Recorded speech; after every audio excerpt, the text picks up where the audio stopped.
Damian Dragici, how are you doing? I'm great. Thank you so much. I'm great. Thank you. Well, thanks so much for agreeing to do this. Uh, you know, that was the first time when we played together. It was the first time I had been in Romania, in Bucharest. And, you know, I'm Orthodox. I talked to you about that, and that we have that in common, of course, Yes. and how Romania is an Orthodox country, and you took us around, and we got to see some churches and some different things, and it was really beautiful. Thank you very much for that. Thank you. The way that I learned about you and got introduced to you was through our mutual buddy, Reggie Jackson. Reggie Jackson, a great drummer, Yeah. amazing musician. Oh yeah, Reggie's my dude. I've had a band for some years. He's always the top of the list. And after I finished my doctorate, which was in 2019, I sort of renamed my small group Dr. Thunder Quartet, and he's the drummer in that band. It's always a drummer joy. And a really great guy. Yeah. He is. He's a special dude. Reggie and I were, weightlifting partners for some time, especially right after I had moved to Columbus. And he was the first guy that I, really gravitated towards as far as players that I wanted to play with, drummers on the scene. And this must have been maybe a couple years after I moved to Columbus. And I had been playing with Victor Wooten. And before I was playing with Victor Wooten, I was playing with a buddy that musically we kind of grew up together, and that's Dorico Watson. Amazing musician. Yeah, and Dorico Watson and I played in the same band called the Hip Pocket, which is a kind of top 40 cover band. Yeah. Kind of funk kind of band. Four horns. Piano, bass, drums, four really great vocalists, and at that time we were touring with the, traveling and doing all the gigs with the sound man.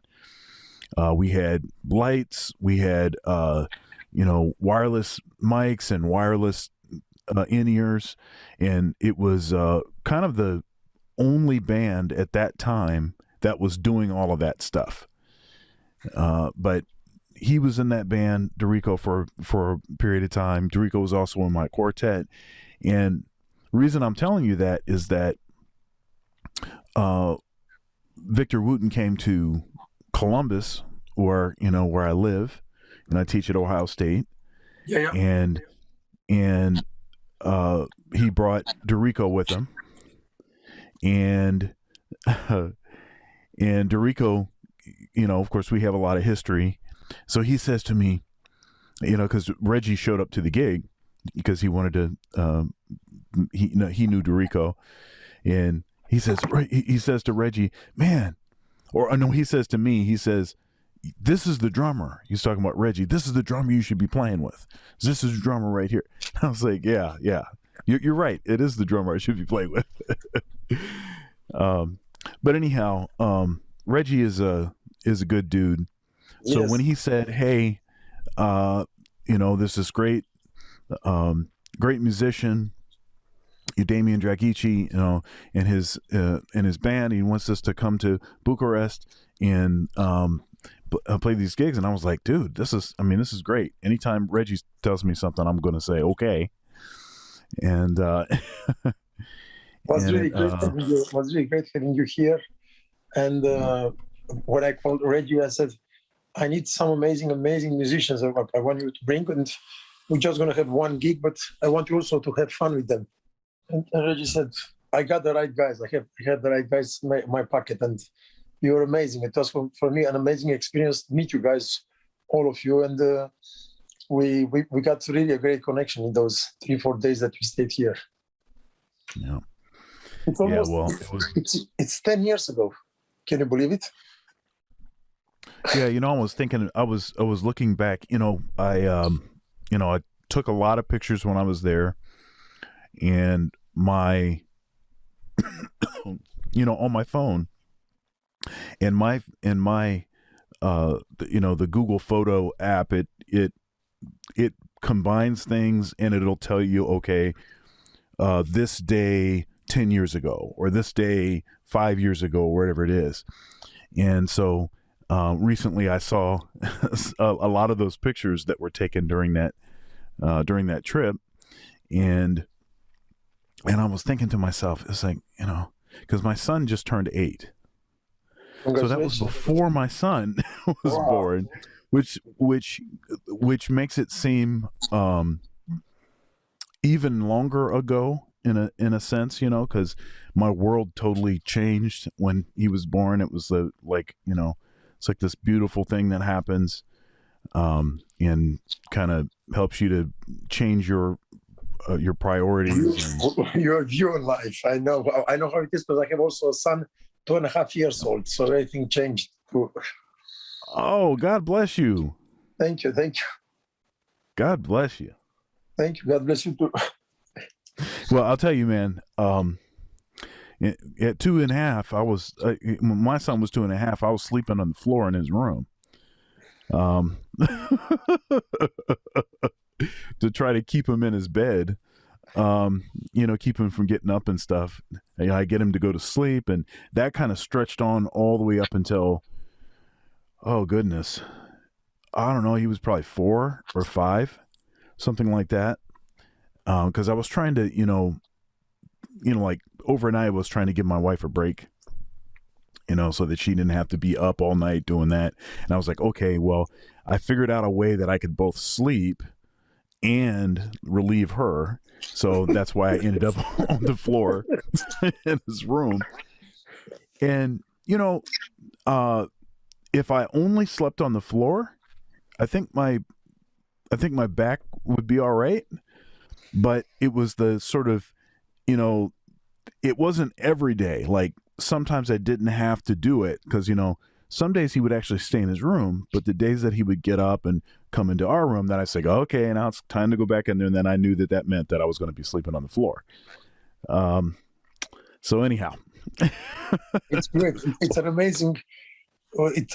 For many people that they are listening to us, they know this already. But it's an amazing feeling, and it's an amazing blessing to have a child. Really, it's an amazing blessing. yeah, absolutely. Something I tell my students, and part of this is as an encouragement for them to, um, how can I say this? Maybe to put their education first, and then maybe later on, after they have some things developed and things, then okay, now let's maybe have some kids and all of that. So, one thing I tell them is, when I was before my son, I used to think I needed, 7 or 8 hours of sleep at night. Turns out that you only need 3. I know. Yeah. So It changes. It changes view, Sean. I guess it changes view on many levels. You don't need to practice so much music. You don't need to take care of too much of yourself. You don't need to have so many things for you. You don't need. It's like everything changes. It's like really, but but nothing else. If somebody else told me that things would change so much, I would have never believed. There is a internal something inside of you that makes you give up all those things without any type of resentment or any type of bad feeling. It's so natural. It's unbelievable. yeah, I think what it helped me do was, because you hold on to a lot of things, like you maybe in the back of your head, you're like, and there's this. Thank you so much for watching my video so far. If you'd like to support, There are several ways to do so below. Also, likes are free. Please comment, share, and subscribe. Now back to the video. You're like, and there's this other thing I want to do, and there's this other piece of equipment I want to acquire, and there's this like this. And then what happens is like, you have the kid, and it's like, it made me realize that actually none of the stuff that I want really matters. The only thing that actually matters is what the kid wants, because he's gonna inherit it all. He's gonna, all of the stuff that I have, everything that I do, it's all about setting him up in some sort of way, and yeah, I mean, I guess I used to fashion myself as being someone that was, pretty mature, no, I wasn't. not until after him. It's true, and I still realize every single day. I have a daughter that she's 29, but when I had her, I'm 51, so I had her when I was like 20 years old. Mm-hmm. I did not understood any freaking thing. I didn't have any idea about kids, or I don't remember anything. But now this one, Andrew, is his name, Saint Andrew, like in Romania. It's our saint, yeah. And his name is Andrew in the Orthodox Romanian name, and Yeshua, which is the name of the Lord in Aramaic, which means the one who came to do good, the Savior. So yes. It's every single day. It makes me understand how childish I am still every single day, because I still want things for myself, and I'm like, God, Damian, stop it. He's the child. It's not you. He's the child. It's amazing. Yeah, that's yeah, family. Exactly. Family. But I have to say one thing. I don't want to get into this subject. It's true that although in my culture, and I could say in our cultures, because we spoke about it, I remember when we met in the Gypsy culture and in the African American culture, we do have a problem with people that they have kids at a very young age, and sometimes maybe in a way, I don't want to judge that, in a irresponsible way.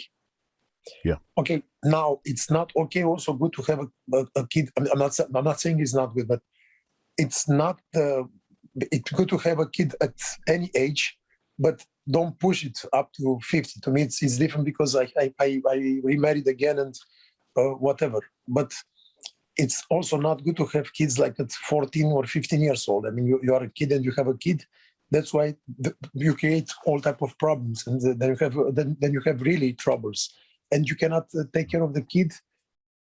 Then you need other people to be responsible for you, for the kid, the government, and you get in all type of problems. So it's an amazing thing to bring a kid. The Orthodox Church recommends to have as many kids. It's a good deed to have kids.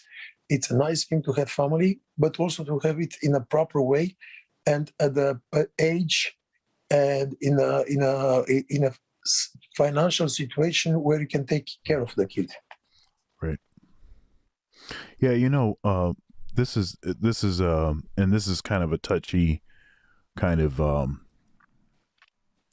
it's a bit of a touchy topic, but it used to be, this is back in the day, and I know that there's an Orthodox perception on the whole, if you're not married and you have a kid and you're not in a situation to be able to provide for the kid, then adoption. Then, the church, folks from the church would step up and actually adopt children that way. Yeah. And it seems that what has happened these days, because I think that the government, at least in America, the government has almost incentivized people to, act irresponsibly. And then the sort of natural selfishness that people have, it's like, that's my child. How are you going to tell me that I can't have my child? Well, the thing is it's not really about you. It's about the child. It's about what's best for the child. And that seems to get lost in all of that. I can't imagine, having to give up a child or something. I couldn't imagine that. However, still, if we're the adults and we're the ones that are trying to prioritize the situation for the next generation, trying to make things better for people that are inheriting the world that we've left them, then we have to be willing to make some of those kind of hard decisions. But plus that most of the times, especially I have to highlight this in our cultures, in the Roma Gypsy culture and in African American culture, we come with a lot of transgenerational and intergenerational trauma. So you don't want to move this on and on for generations and generations. We already have the trauma of slavery. We already have the trauma of social inclusion.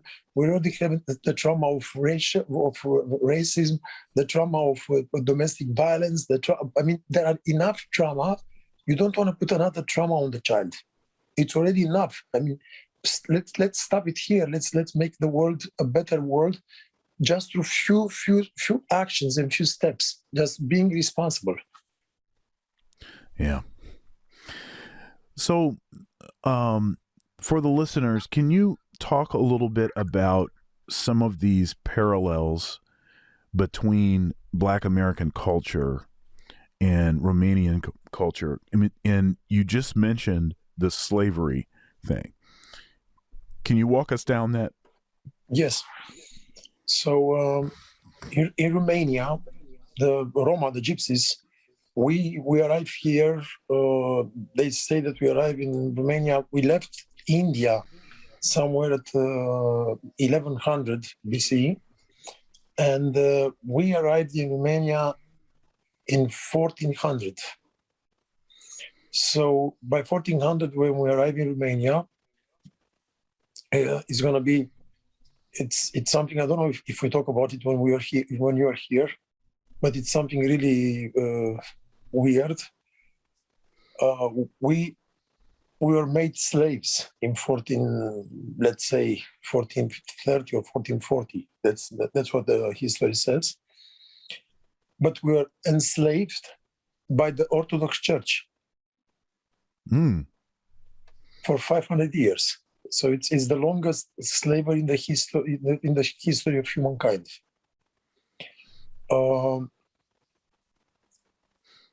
The slavery was very, very similar to the Black American slavery, only much, much, much longer, and with the same. I don't want to get into details. With the same things that all of us read, seen in the movies, and heard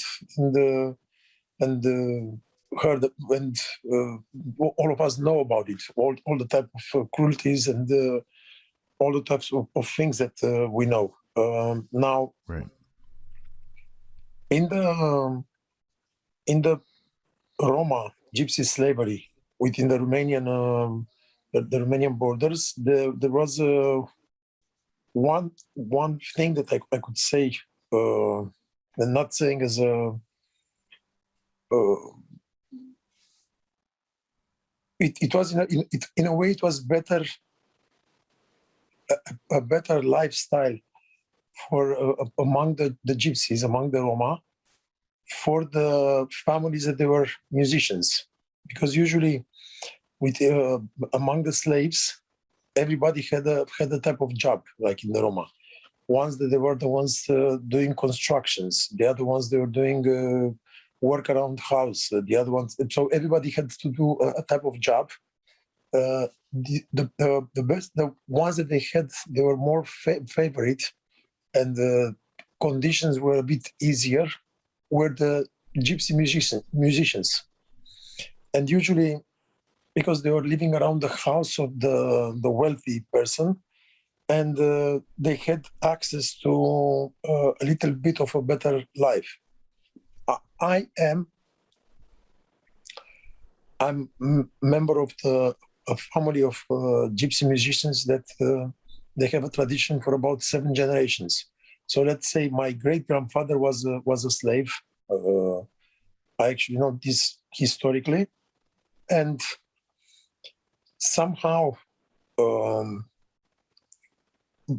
by the year that we were freed by the Romanian government, 1863. It was the year of the freedom. Things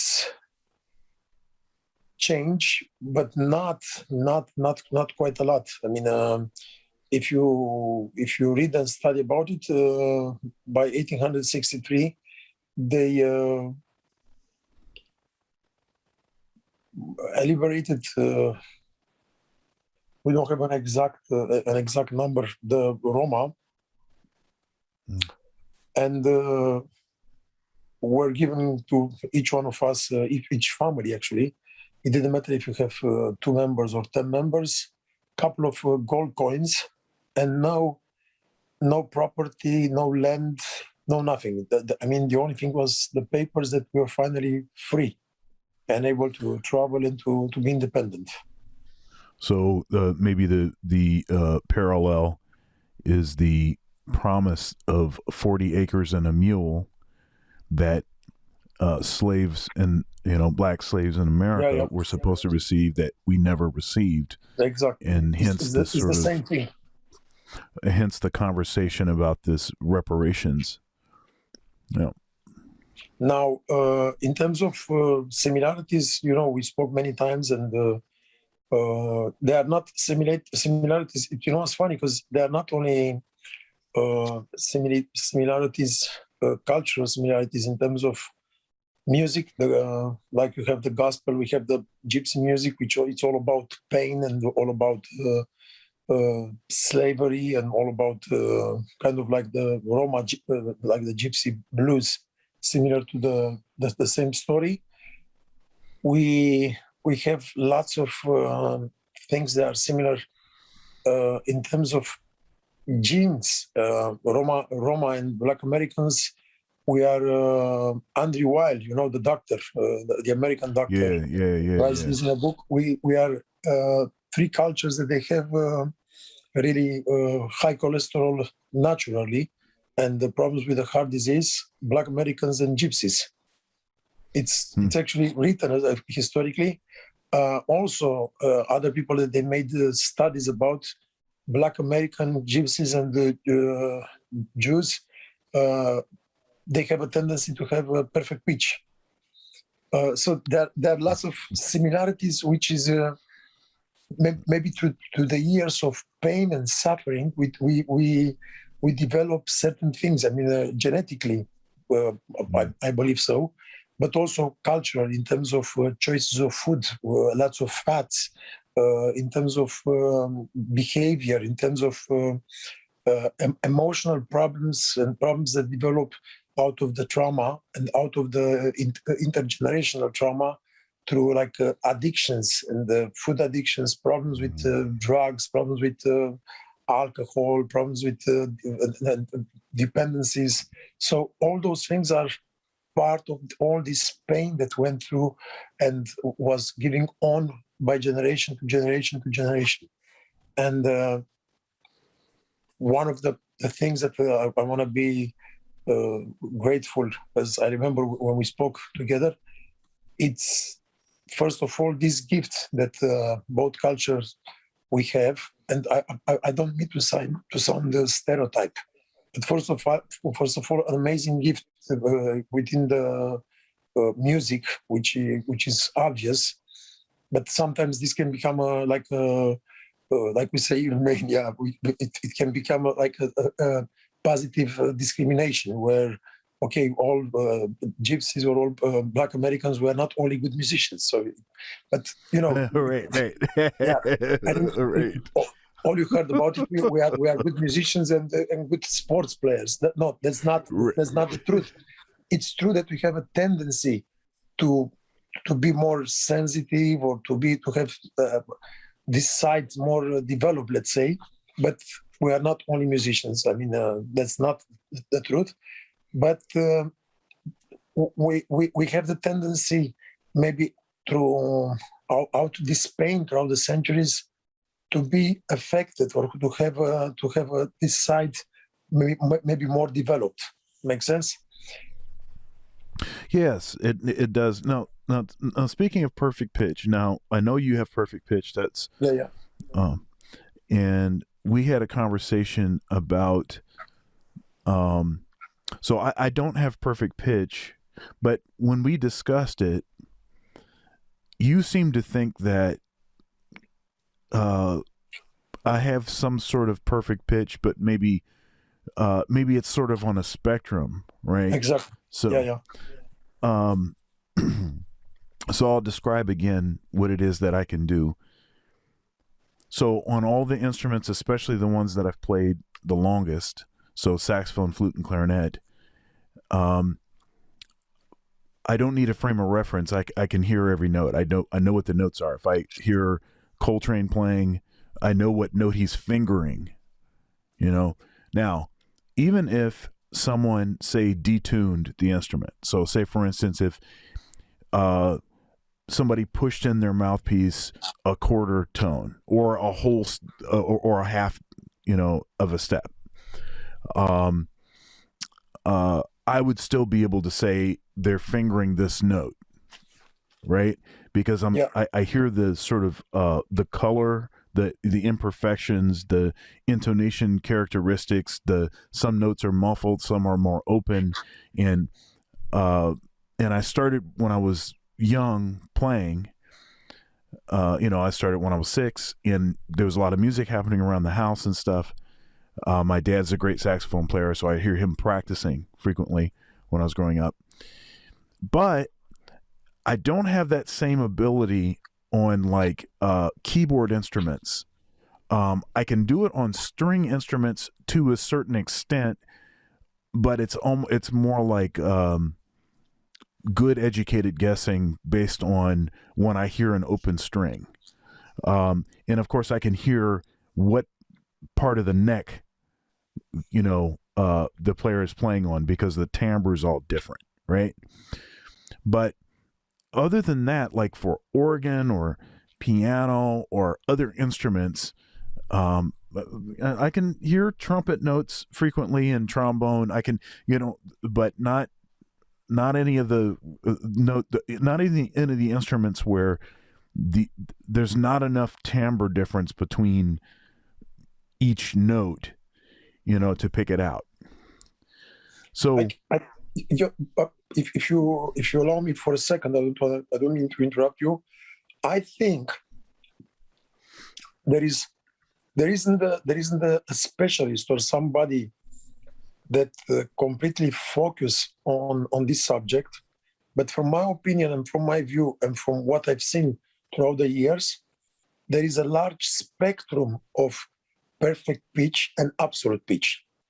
So people who think that perfect pitch or absolute pitch, it's about, okay, you hit the wall and you know that it's an F sharp, or you hit the glass and you know that it's not that only. I mean, there are people that they can hear only on the pan flute, people they can hear on the trombone, people that they can hear on the violin. There are people that they can hear. They need a reference. People they have relative pitch. So it's a large spectrum. This thing about perfect pitch, absolute pitch, relative pitch. So I think in the future, or for sure, they're going to be some type of specialist or studies that they will start to explain exactly what's happening with the so-called perfect pitch. And also, I read a study years ago that somehow, in order to develop perfect pitch, which I have no idea, I haven't seen a live example. A kid would have to be exposed to music before the age of 3. Yeah. Yeah. Who was what's my man's name? It'll come to me. I interviewed him. He's got a huge YouTube channel. Let's see here. He plays guitars, been a songwriter for years. Rick Beato. Mm-hmm. So Rick Beato, he's got his son. Years ago, when his son was still pretty young, he would do all of these videos where he's having his son do all these acrobatic hearing things. It's quite impressive. He's playing all over the piano. He's playing cluster chords. He's doing all kinds of things. He's having him sing the individual notes that are and say the name. Yeah. And so the way that he did that, he had sort of done his research and figured that, okay, I think I can actually cause one of my kids to have perfect pitch. And so what he did was he had this playlist that you can actually get. It's called Neural. And it's an app. It's just basically a playlist of all this really dense and dissonant and challenging to hear kind of music. And what he did is he played that music when his son was below a certain age, and he did it frequently. The playlist was happening over and over and over. And so then, his son gets to a certain age and he has perfect pitch, and he sort of cultivated this perfect pitch in his son. He himself doesn't have perfect pitch, but he thought that it would be an asset for a musician to have perfect pitch, and so he figured out how to sort of push that, which is pretty genius. Although I would have to tell you one thing, and I don't mean it in a bad way. I don't want, because you know me. Sometimes due to my lack of English skills, maybe things they can sound negative or somehow, and I don't mean that. Although I met a lot of musicians, especially in the Roma cultures, where they have amazing freaking perfect pitch, and they end up having a shitty musical career or not being such a great musicians. Yeah. It's not only about the perfect pitch. Right. And I know people Right. They have no idea about pitch, and there are some amazing musicians because they have they have years of practicing, and they didn't let everything on just on the hands of God. Okay, I have perfect pitch, and everything is going to be perfect just because I have perfect pitch. Right. I have one of my best friends, Doug Pierce. I interviewed him also. Is a terrific musician, great composer, arranger, great trumpet player. He's got perfect pitch, and I've asked him a lot of questions. We've had several conversations about his perception of pitch and what aspects of musicianship were necessary for him to really, really lean in on and develop. Some musicians I've talked to, and there'd be fabulous, terrific musicians, and they never developed this sort of relative pitch. Like if you have perfect pitch, it's not necessary to be thinking of the sort of distance between notes. And one challenge is if I have perfect pitch and I'm teaching one of my students and they don't have perfect pitch, and I'm trying to help them to hear better, if I never had to go through a certain process of figuring out, how to use a reference point to develop, Yeah. if I never had to do that, then it's not going to be something that I'm going to be able to teach. Exactly. And when I was talking to my friend Doug, and that's something that he actually intentionally tried to deconstruct and develop so that he would, have that capability. But yeah, it's a sort of interesting thing. And then there's the whole detuning problem. So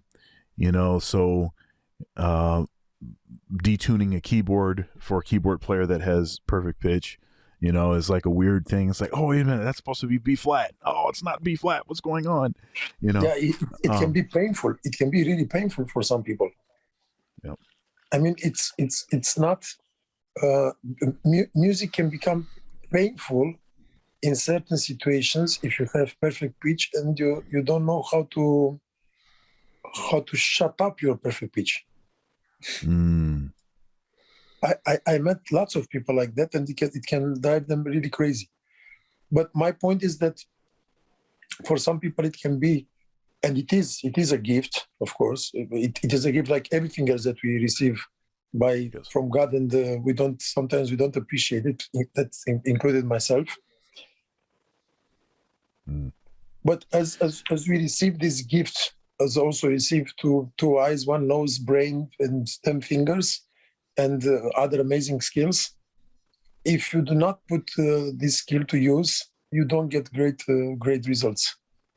Yeah. I'm talking about, this is for the students to understand that it's not only the gift. If you don't put in the work, it's not working. Oh, right. Let's see here. There's a difference between gifted and talented, right? So yes. Right. So the gifted person has all this sort of raw, gifting. They have a lot of potential, we'll say, but not very much realized potential. The talented person, because the word talent means a cultivated gift, so it means something that has been actually developed. So you had to spend that 10,000 hours, to get to that certain point. And by the way, that 10,000 hour principle has been, cited ad nauseum, and often is the case that I think people don't understand what's being said there. It is not.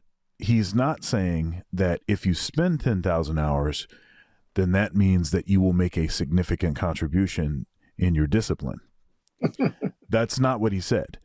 He said that all of the people that made significant contributions spent at least 10,000 hours. Exactly. And Malcolm Gladwell made a reference about this in the book Outliers, and then Daniel Pink talks about this in Talent is Overrated, or I think where actually he develops this subject really well, and he goes in deep. That it's not about spending 10,000 hours fooling around with the instrument or just staying around music. Oh, right. It's about intentional. I mean, you have to use your brain. You have to practice in the right way. I mean, there are certain criteria. You cannot just fool around. Right. I tell my students this all the time. This idea that, what's the phrase? Going through the motions. I'm sitting in the room. I'm playing my instrument. And by the way, I'm not suggesting that playing your instrument, even if it's lackadaisical, is of no value. But at the point that you're warmed up, then it starts to become of lesser value. And this, what produces results is intensity. It's like sandpaper. I mean, I can kind of take a piece of sandpaper and I can lackadaisically sand, and it'll do a little bit of something, but it's not really going to do anything, right? Or I can put all that elbow grease in it, and I can make my arms sore, that kind of intensity. And obviously that's doing a lot more. That's doing a lot more work because there's more effort, there's more focus, there's more intensity. And we talk at length about how time is the only thing that we can't get more of. It's our most valuable commodity. And I agree. But you can have the time, but not have the energy, and you'll still do nothing. Exactly. So energy is also a very important part of the whole puzzle. So, I mean, you could have the time, you don't have any energy, you're lackadaisical, you're not really, or you could have the time plus the energy and you're really intense and you're focused, and that's actually what produces results. But you can have also the time and the energy and be extremely unfocused or not being able to concentrate or getting distraction at every second or needing sometimes I've seen that in the past, and I'm sure you must have seen that throughout your years, especially I know how much you practice and how you develop different techniques. You get distracted by somehow sidetracking you of, okay, I'm going to look into this subject, or I'm going to go in this YouTube channel, or I'm going to get this chart. And then by doing that, you realize that you already wasted 4 or 5 hours by researching something rather than doing what you were supposed to do from the beginning. Yeah. You get sidetracked by doing some type of BS without doing what was better to freaking do 4 hours of just practicing scales rather than fooling around of searching something else that you know what I'm talking about. Yeah, and one thing, and I was thinking about this too, like sometimes you could be honestly trying to solve a problem. Okay, so here's an example of this. So say for instance, I could say off of the top of my head, I can say, okay, I'm going to make a video and I want the video to be say a minute long, and I need to say, X, Y, and Z, bless you. I need to say X, Y, and Z, in it. And I can do 20 takes and pick the one that I like. Or what would be more efficient is I could actually write a script and then take maybe 3 or 4 takes, which would be in the totality probably ends up being less time. Exactly. But the thing is that there's that sort of, I think I want to call it laziness. There's this sort of laziness that says, I don't really want to have to write a script. Man, what if I can just say this thing and just get it the first time? And it never happens. It ain't work ever. and I think this is about it's not only about time management, it's also about management. You have to learn to manage your skills and then your time also. Yeah. Okay, so talk to us about young Damien just getting introduced to music, growing up in a Gypsy family, in a Roma family, where everything is just music, nothing else. Mm. Was I think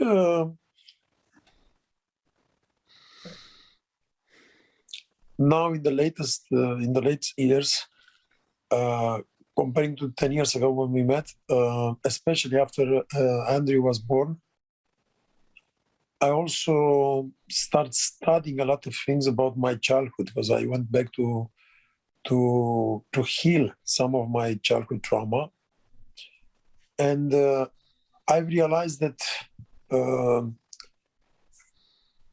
growing up in my family, where everything was music and everything was all about music.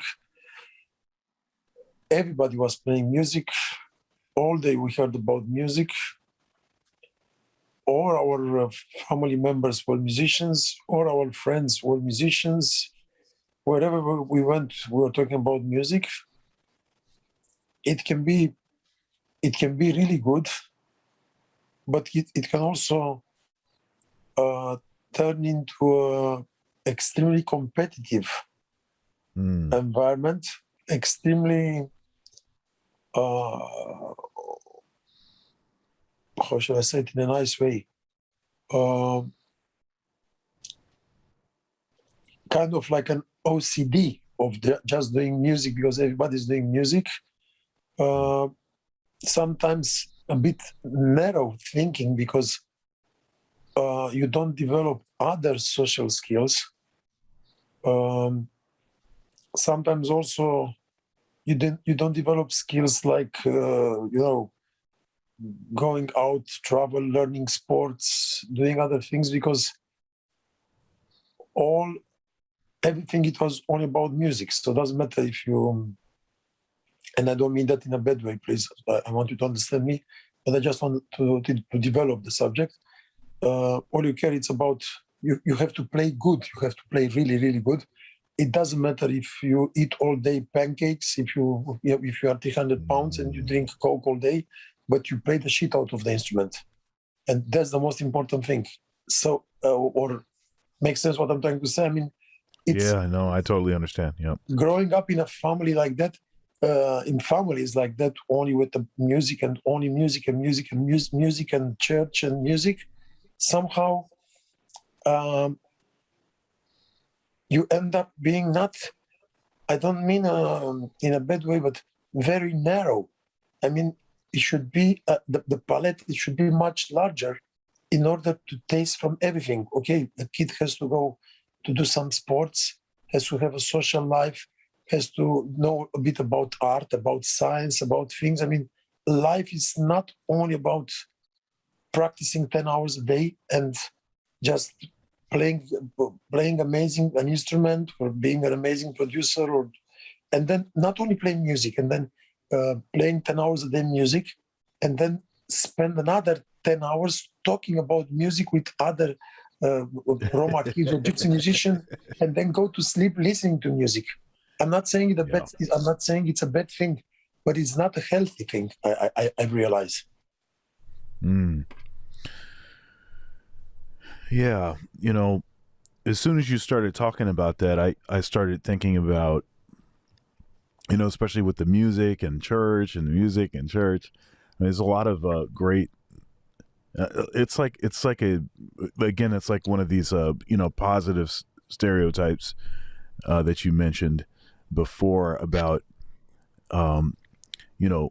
black church and musicians that come from black church. They can play everything, they can hear everything, they can like this, and that definitely is a part of that hyper focus on music, hyper focus on a specific kind of music, hyper focus on that, and sort of often I've seen a lot of folks that have really developed musicianship but are not particularly developed as people. Thank you. Thank you. And I see this every single day, even tonight at the gig I met with somebody, but and I'm not saying in a bad way. I don't want to sound like I'm judging. it's just the point of reference for me, where you have people with amazing skills, Sean, really amazing skills, but they are idiots in most of the other things of life. Yeah. Forgive my French. And you are like, No. how is this possible? This guy is like a genius at the level of playing, but he doesn't know how to talk to somebody. He doesn't know how to behave, how to eat, or how to have any type of life standard. It's like really unbelievable.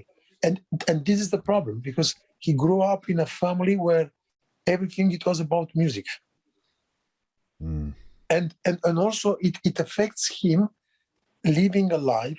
I see this with my family members, and I see sometimes things even with me, because most of the people in the Roma culture, they grow up with a mother and a family that provide everything for the son, let's say, mostly, where it has to become the best musicians. And also the same thing with the church and the Roma is the same like with the Black culture. And then the guy grows up, all he does, he practices, and he's looking not for a wife. He's looking for a wife that is going to be the mother. I mean, somebody that is going to take care of him. So he can practice on and on and on. And the wife is going to be the mother who she can take care of him. You know what I'm talking about? Oh, yeah. I know exactly what you're talking about. Not Yeah, healthy at all. Not healthy at all. Yeah, one of the you know, I have a lot of different kinds of folks on my conversations with Dr. Thunder series, and then also I've got the Thunder's Thoughts, and that's pretty spicy and kind of controversial kind of conversation. Some of the stuff, it doesn't seem to me like it should be controversial, but everybody is there. People are kind of looking for ways to cancel you for whatever reason, because you didn't say what they wanted you to say, or you're questioning things or whatever it is. But one of the guys that I collaborate with, he calls the guys that are basically raised by their mother, he calls them son husbands. So what's happens here is the son husband, and it's like a single mother situation. And so she's doing the best she can, but she kind of got herself in a situation, maybe, if she could go back, she maybe would have done things differently, that kind of thing. And she's just trying to make lemonade. But what ends up happening is the kid he ends up being sort of, the son husband ends up sort of developing in ways that a boy shouldn't have to develop, but then also stunting their growth in a lot of ways, as far as having relationships with other young ladies, with other kinds of things that would happen. Marlon Wayans, from the famous Wayans family. He just did a comedy special. I think it's on Netflix. It's on Netflix or maybe on HBO. And he said in that special that he never got married because his mother still needed him. Wow. Yeah, which happens many times. Really. Yeah. And so it becomes a guilt. It's a real problem. Right. And then of course the natural step is, like, since you're used to your mother, doing a certain thing, then it's like, now that's what you're looking for, subconsciously you're looking for the same pattern, because that's how you've been. I mean, you've been programmed by that.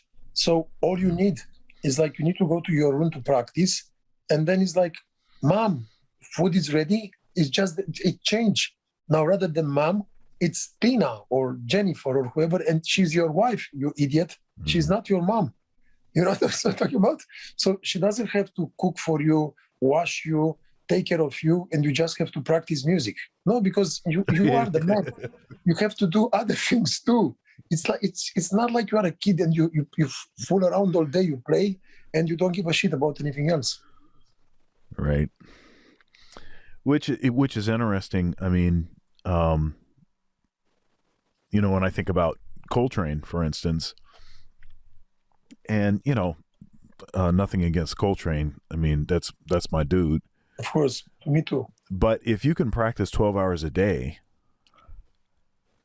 then that kind of gives you an idea of what his, marriage lifestyle, exactly, family life was like.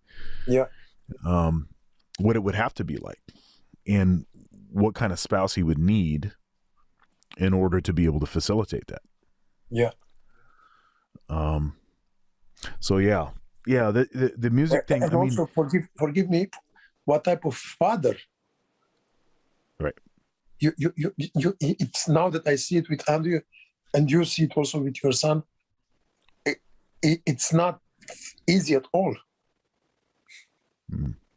Because if you take it in the classical terms and not jazz, and also Coltrane is my dude, my god, my whatever you want to call it. But, yeah, if you take it in the classical realm, where you have a culture of like 600 years, let's say Jascha Heifetz or Horowitz, they say that you don't need more than 3 hours a day, because after 3 hours you cannot focus enough, or you cannot deliver at the same height or the same level. That's all you need, 3 hours. Then, okay, with 3 hours of practicing and studying and knowing how to study and time management, you can have also a life, being a father, being a responsible husband, being a man, going to work, having friends, being able to have a social life. So somehow it seems more balanced. Yeah. Yeah, that's facts. As a matter of fact, I that's the baseline for my students. All my saxophone majors, 3 hours, and they need to. I say at least 3 hours, but basically that's what they're hitting is 3 hours. Some of them are a little more assertive, a little more aggressive, and so some of them will be practicing 4 hours or something. But I tell them that 6 days a week, because I want them to take a day. Yeah. They could still play their instrument, but it doesn't need to be like really focused, like intense kind of practice. And it's good. It's good what you said with take a day off. It's really amazing, because I grew up in a family where there was not any day off, and you really that seemed to me very weird some years ago, but not very like when I was a kid. Like about 10 years ago, when I met you, when I start asking questions myself, like, so wait, my family is Orthodox. We are so dedicated to the church. So why we never so we stop everything else on Sunday, but not music? Because you have to practice also every single day. So isn't music also work? So you understand, even this concept is not okay, because you have to practice 7 days a week. It's like, okay, man. So if God took 1 day off from everything that he was doing, can we take 1 day off also to appreciate that? Yeah. Yeah. I think that, yeah, there's a problem. It's neurotic, That's exactly the word. So, okay. So one thing I was thinking about was, because we were talking about focus, and we're talking about intensity, and we're talking about, distractions, right? And trying to like, okay, so how do we eliminate distractions, and how do we stay dialed in, without breaking focus, without, and maximize the time that we have, okay. So one thing I started thinking about, and I started using a timer and I taught my students to use a timer in the practice room. A timer being something that you can set to a certain amount of time, and it'll tell you when that time has elapsed. So I can set it to 10 minutes or 15 minutes or 5 minutes or whatever it is. And what I started to realize is that what that is, because if I say, okay, I have 30 minutes to practice, but I'm not sure when 30 minutes is over, so every few minutes I look up at the clock. Then every time I do that, I've totally, yeah. And it's going to take it's going to take time to get back dialed into focus again. And so then I started thinking about, prayer ropes, or in the West, like the Roman Catholic Church will use beads. The Eastern Orthodox thing is prayer ropes. And so the prayer ropes have a number of knots with a marker. Yes.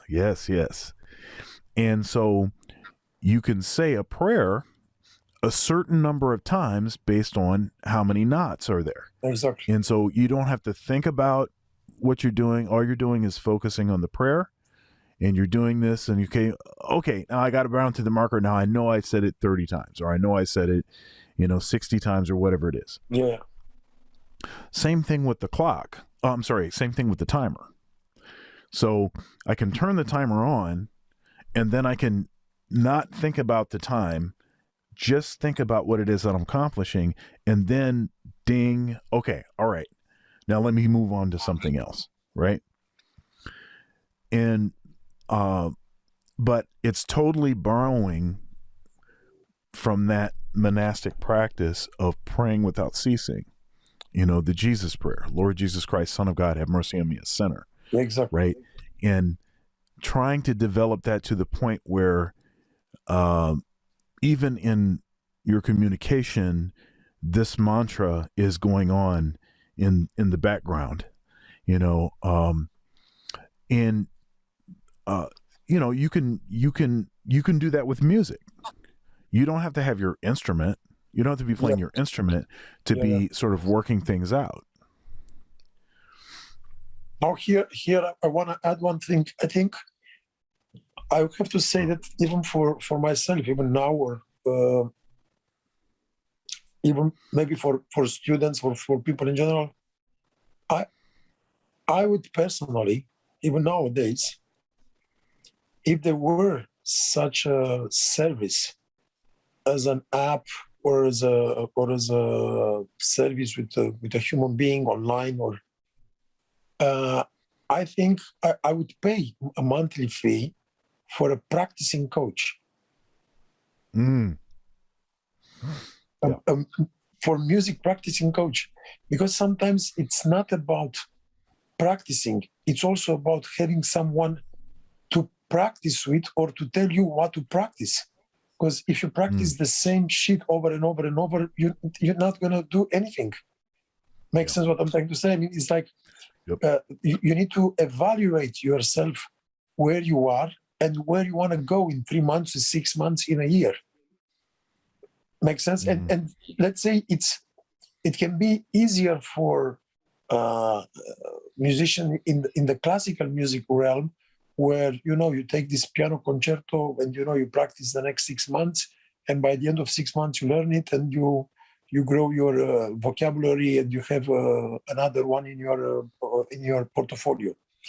But in the jazz world, where it's not only about learning standards, it's about developing vocabulary, jazz vocabulary, having taking step by steps all the things to develop. I think sometimes you need a practicing coach. It's like, to me, that's a thing that I think in the future there's going to be such a thing. Yeah, it's interesting. I kind of see that as somewhat a parallel to having a having a weightlifting partner. Exactly. Right. So because it's, you know, it's like accountability, right? So like if I feel like phoning it in, you know, I don't really want to go to the gym today, then I also have to let down this other person that's counting on me. And then also I have to hear them talk to me about where were you, man? What's going on? You know, I have to hear that. And But also often when you go to the in the gym, it's not about lifting every single day just 5 pounds and fooling around. right. It's about pressing. pushing yourself to get out of the comfort zone. That's right. It's like, hey man, you've been doing that same weight for like the last, you know, 2 months. Let's do Exactly. something. Yeah. Yeah. Yeah. So this thing, All this right. thing, I think it's really important thing to develop a way of maybe not weekly or maybe not every day or at least once or two times a month to check in with somebody. Like now it's a trend you see to have a life coach, to have a practicing coach or somebody to see your progress or to evaluate you. Or I mean, or you could do also self-evaluation, but sometimes the eye of the beholder is different. Looking from outside, he can tell you, hey man, you know what, now it sounds like that, or a teacher or a friend, or I don't know. But I think this could really help. So I want to ask you about, and this time is like flown by. I can't even, it's like we really dialed into something here. I want to ask you to tell the story about, so your band, Mm-hmm. how you were telling me the story about how, you were trying to you were hustling gigs up in something about the newspaper, and the newspaper being involved in disseminating recordings of your band. Can you tell that story, because this is one of the most amazing things I've ever heard. It's genius, and it's like you probably couldn't even duplicate it. Like it's so incredible. Thank you. Go ahead. So years ago, when I started the Gypsy band, Damien and Brothers, we went the road that every single band everywhere in the world in the old days before the YouTube channel and stuff, or even nowadays they used to go. You know, you go to a major label, you sign with them, and you make an album. They give you an advance, and they release the album, and they sell copies in the stores. You know, like it was in the old days in the Tower Records, whatever, or digitally on iTunes and the rest of the digital stores. So in 2007, we started the band. And we recorded an album. And then I went to the label, to a major label. And the guys said, wow, man, it sounds really amazing. It's really unbelievable, really good. We will give you 5,000 euros. The album, at the moment, the money that I paid for it, because I had like 18 guys in my band and we had to go to Italy to record it, because we didn't have a big enough studios to record everybody live without any. We did the whole album live in a room, 18 people, and it costed me like 30-something thousand euros, like 35 or something. And I went out of the label, cursing them, you know, like, yeah, screw you, I don't want 5,000 euros and whatever, you don't appreciate us, whatever. And I meet a friend of mine that had a great newspaper in Romania.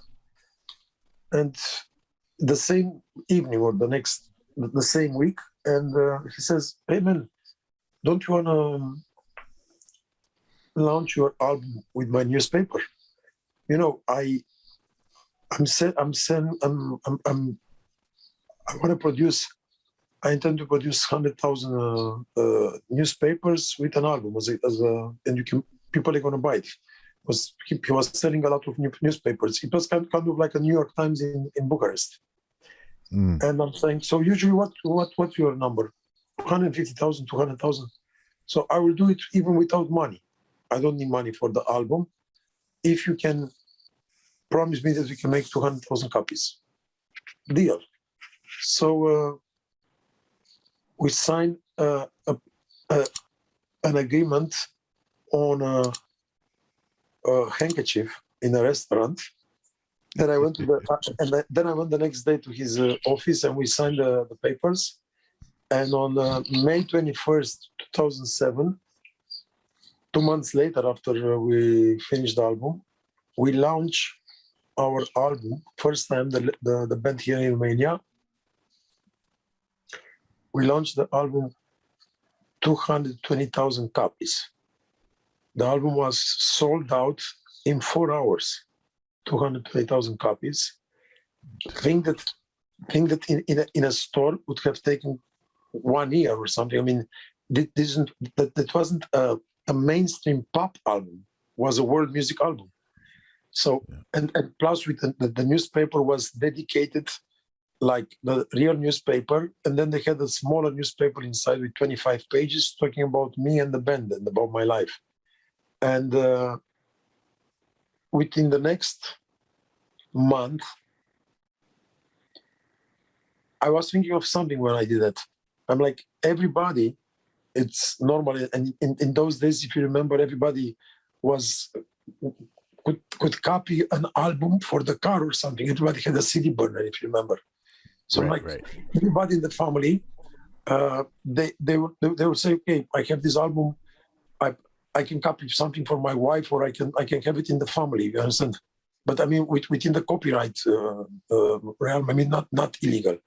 So everybody's going to listen to it. Within the 2 months period, I think 1 million people had it.